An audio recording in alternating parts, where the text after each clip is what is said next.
in and ground all this stuff down. Got this prepped. Had to grind all this down, grind all these down. All these under here had to be ground down. You got to grind the top. If you guys watch Juby's video, this is what he's talking about. You don't want to have to do. So go buy yourself a pro spot and it'll save you from having to do all this stuff. If I had it to do over again, I might do that, but it's too late for me. So same under here, had to grind all this down, grind all those down. So now I'll come back through and dust some epoxy or coat some epoxy and do this whole rear deal here. You can see I already prepped this. You guys know how I do this, it takes forever. As you can see, all this is prepped. And Juby's right, it takes forever. You couldn't make a living doing this, there's no way. And I put each one of these little dots down to cover my weld areas. So, because I'm gonna put a coat of epoxy, or 2 coats of epoxy on this. Because once it's sandwiched on there, you can't get to the inside up in here anymore. You'd be able to get to that, but not to this. So, mask off the weld areas. I'm gonna shoot a couple of coats of epoxy on that. And once it sets, I'll come back and put my weld through primer up, and then it'll be ready to put on. These are ready. I've got a couple little spots of stuff I have to do. I fixed some area right here, and I gotta put some epoxy over that, so I'll just take a brush and epoxy that in. But yeah, it's time. And you can see literally all the work, because I don't want gold overspray all over everything, which it still gets on it, but putting a little paper back and doing what I did here kind of keeps it from getting all over the place. I did obviously get some drops where it was leaking, but kind of see on both of them. Let's do the inner edges around the outside, and then some of that I'll be able to pinch weld together, some of it I'll have to plug weld, and then I'll have to grind it, and it's a lot of work. It's a lot of work. So for me to you, if you can, if you're going to be doing this for a living, like he said, and I think that's mainly who he was talking about, not people like me. But if you can afford it, probably awesome to get one if you're starting out with a car that you have to do from complete scratch. I mean, everything from complete scratch. So yeah, it would save you a lot of time. And it'd look factory, and this won't look factory. So kind of is what it is at this point. There's nothing I can do about it. And I don't know that I'd have spent $12,000 on one of those had I known about them at that time, because I was so busy trying to get my motor and all my transmission and all that kind of stuff just to get the car together. So yeah, to take another 12 grand. Now that I know that, like I said, you sit and do this to each one of these, you grind each one of these welds down that you've done, and then epoxy back over it, and I'll have to do all that to all of it. Once that's welded, I'll have to come back through if I'm gonna, do it what I consider right, inject epoxy down into the seams and all that kind of stuff to where it runs over the burned out weld that I did.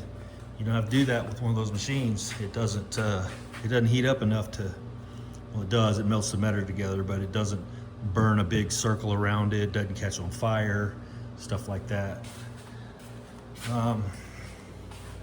And this little machine that I bought, I'm kind of regretting buying it because with only the tips, these tips, and they don't do hardly anything. I mean, I could do, which I'd already popped the holes under there for those, but I could have done those with that. I could have done these.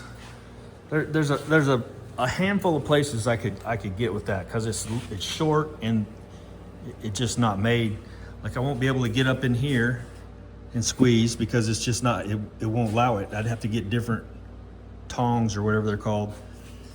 And for that machine, you can only buy, they're like $200 a set. And for all 4 sets, I believe it's $800. And even then, it's only gonna go so far. It's not gonna reach down like Juby's can, come back probably down in here and, get in places where you're not gonna get with mine. Like, it can go over the tail panel, come down, pinch all this together. It'll be so nice. So yeah, If I ever do another one of these, that might be in my future, but right now this is pretty much it for me. So all right guys, that's all I had. I was just going to tell you, kind of show you what I got going on here. Got this all prepped up.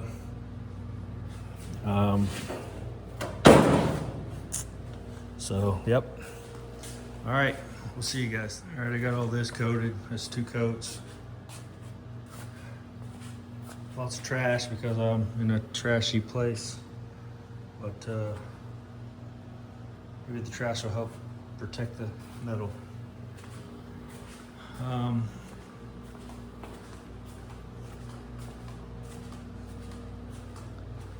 Got all that done. All coated. That's all coated.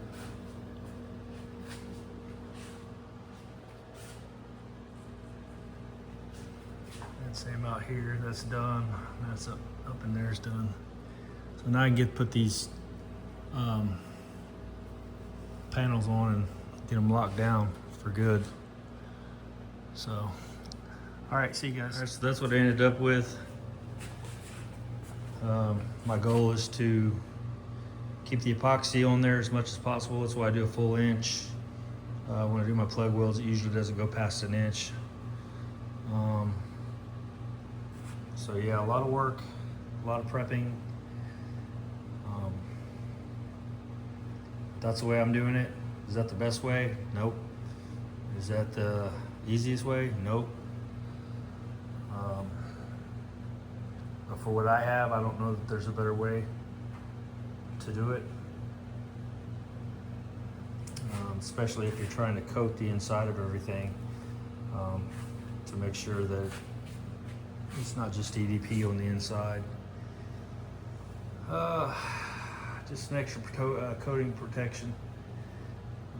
I doubt any body shop does this, but this is my personal vehicle, so now what I'll do is just come and mask both sides on this deal, and then shoot my gold weld through there, down through there, and then we'll have fresh epoxy on both sides, or coated, and hopefully it won't burn too much up into here. But I can also again get the syringe in there and let it run down through. So that's pretty much it. So hope you guys have a great weekend, and we'll talk to you next time.